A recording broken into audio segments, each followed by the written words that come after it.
personal network expand to include some of today's top business owners, thought leaders, and authors. Onward Nation is now listened to in more than 100 countries. It has received exceptional ratings and reviews, and there is a 3-month waiting list to appear as a guest.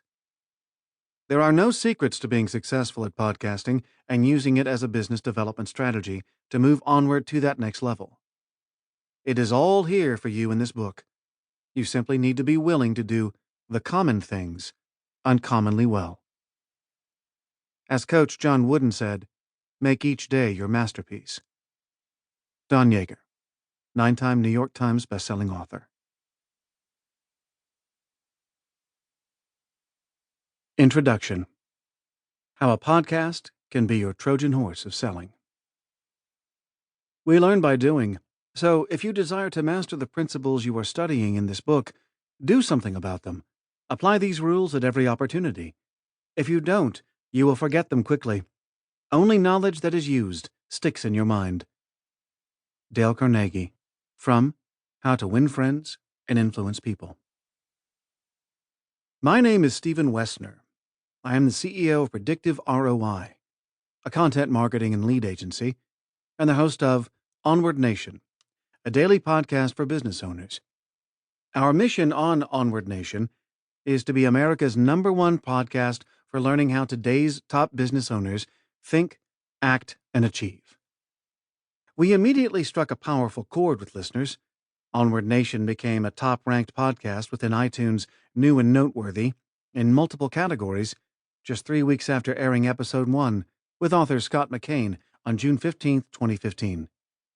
Onward Nation is now listened to in more than 200 countries, has received 100,000-plus downloads of its episodes, and will generate $2 million in revenue for Predictive ROI over the next 12 months.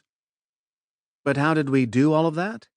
We learned Onward Nation could become our Trojan horse. Your Trojan horse of selling.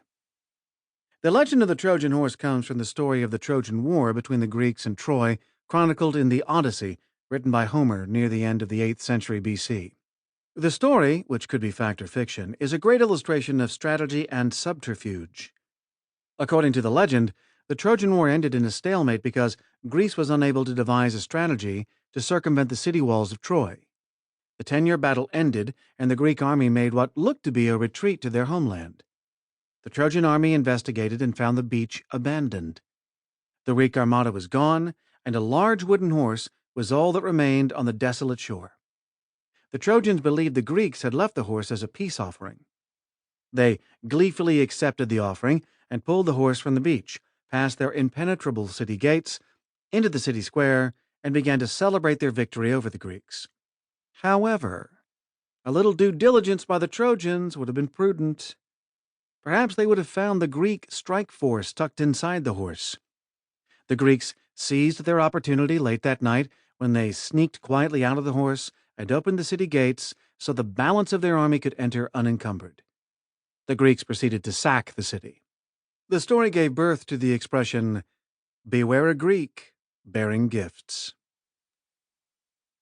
The monetization strategy behind your podcast, if executed properly, will work in a similar way.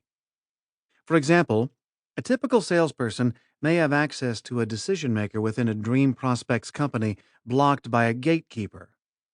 Any sort of sales opportunity is thwarted, and the salesperson may be forced to move on to her next prospect. However, what if you happen to be the host of a top-rated podcast and you are getting in touch with the decision-maker because you would like to interview him about his journey, his secrets to success, and the wisdom he could share with others in his industry or the broader business community? Well now, you just changed the entire dynamic of the situation, didn't you? Your podcast increased the probability of a one-on-one, private, 60-minute conversation with your ideal prospect. But how did your podcast give you this all-access pass? Your podcast changed the game because you are no longer perceived as a business owner looking for a new account. You are now perceived as a journalist, and your show is a media channel, a conduit to an audience the guests on your show want to reach and influence. It's as simple as letting the